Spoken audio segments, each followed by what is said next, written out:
വളരെ പ്രധാനപ്പെട്ട ഒരു കാര്യം, ജനങ്ങൾ ജാഗ്രത പാലിക്കേണ്ട ഒരു വിഷയമാണ് അവതരിപ്പിക്കുന്നത്. തൊടുപുഴ ഉടുമ്പന്നൂർ മഞ്ചിക്കല്ലിൽ ഇറങ്ങിയ കാട്ടുപോത്ത് ഇപ്പോഴും ജനവാസ മേഖലയിൽ തുടരുകയാണ്. രാവിലെ ഇറങ്ങിയ കാട്ടുപോത്താണ്.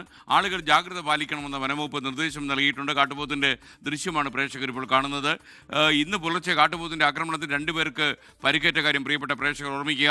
രാഹുൽ വിജയൻ ഇടുക്കിയിൽ നിന്നും ടെലിഫോണിൽ ചേരുന്നു. രാഹുൽ, ഈ ജനവാസ മേഖല എവിടെയാണ് ഇപ്പോൾ ഈ കാട്ടുപോത്തുള്ളത് എന്നറിയാമോ? ഈ രാത്രിയിൽ എന്തായിരിക്കും ഈ പ്രതിരോധം തീർക്കാൻ വേണ്ടി വനംവകുപ്പ് ചെയ്യാൻ പോകുന്നത്? ജനങ്ങൾക്ക് കാളരാത്രിയായി മാറുമോ ഇത്? എസ് കെ എൻ, ജനങ്ങൾക്ക് വലിയ തരത്തിലുള്ള ആശങ്കയുണ്ട്. കാരണം ഇന്ന് രാവിലെ പുലർച്ചെയാണ് ജനവാസ മേഖലയിലേക്ക്, അതായത് മഞ്ചിക്കല്ലിലെ ജനവാസ മേഖലയിലേക്ക് കാട്ടുപോത്ത് എത്തിയത്. ടാപ്പിംഗ് തൊഴിലാളികളായിട്ടുള്ള 2 ആളുകൾക്ക് നേരെ കാട്ടുപോത്ത് ആക്രമണം ഉണ്ടാവുകയും ചെയ്തു. ഒരാൾക്ക് കൈക്ക് ഗുരുതരമായി പരിക്കേൽക്കുകയും ചെയ്യുന്ന സ്ഥിതിവിശേഷം ഉണ്ടായിരുന്നു. ഇതിന് പിന്നാലെ കാട്ടുപോത്തിനെ കണ്ടെത്താൻ വേണ്ടി വന്ന വനംവകുപ്പ് ഈ കാട്ടുപോത്ത് എവിടെയാണെന്ന് ലൊക്കേറ്റ് ചെയ്യാൻ കഴിഞ്ഞിരുന്നില്ല. പിന്നീട് വൈകിട്ടോടുകൂടി ഇത് ജനവാസ മേഖലയിൽ വീണ്ടും എത്തുകയായിരുന്നു. വീടിന് സമീപത്തോടെ, വീടിന് പുറകുവശത്തോട് വരെ കാട്ടുപോത്ത് എത്തി. ആളുകൾ വലിയ ആശങ്കയിൽ ഇരിക്കുകയാണ്. അതിനിടയിൽ പഞ്ചായത്തിന്റെ ഒരു മുന്നറിയിപ്പ് പോലെ ഒരു അനൗൺസ്മെന്റ് ഒക്കെ ഉണ്ട്. ജാഗ്രത പാലിക്കണമെന്നുള്ള അനൗൺസ്മെന്റ് ഒക്കെ ഉണ്ട്. ത്തേക്ക് വനംവകുപ്പിന്റെ ഒരു ഇടപെടൽ കാര്യക്ഷമമല്ല എന്നുള്ള പരാതി നാട്ടുകാരുടെ ഭാഗത്തു നിന്നുണ്ട്.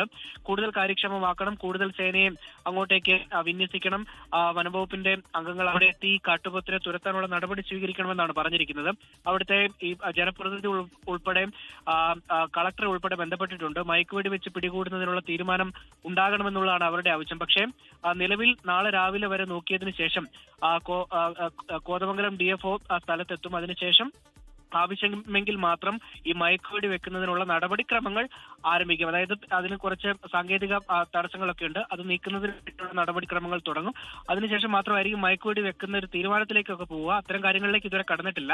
നിലവിൽ വനംവകുപ്പ് പ്രതീക്ഷിക്കുന്നത് ഇത് സ്വമേധയാ കാട് കയറുന്നതാണ്. നിലവിൽ അത്തരമൊരു സാഹചര്യം ഇല്ല എന്നുള്ളതാണ് നാട്ടുകാർ പറയുന്നത്. ജാഗ്രത പാലിക്കുക എന്നുള്ളത് മാത്രമാണ് ഈ ഘട്ടത്തിൽ ജനങ്ങൾക്ക് ചെയ്യാൻ കഴിയുക.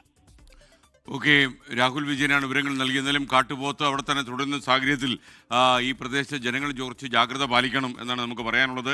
ലോകത്തെവിടെയായാലും ഏത് സമയത്തും 24 വാർത്തകളും ഓഗ്മെന്റഡ് റിയാലിറ്റി പാക്കേജുകളും എക്സ്പ്ലെയിനറുകളും വിശദമായി കാണാൻ ഞങ്ങളുടെ യൂട്യൂബ് ചാനൽ നിങ്ങൾക്ക് സബ്സ്ക്രൈബ് ചെയ്യാം.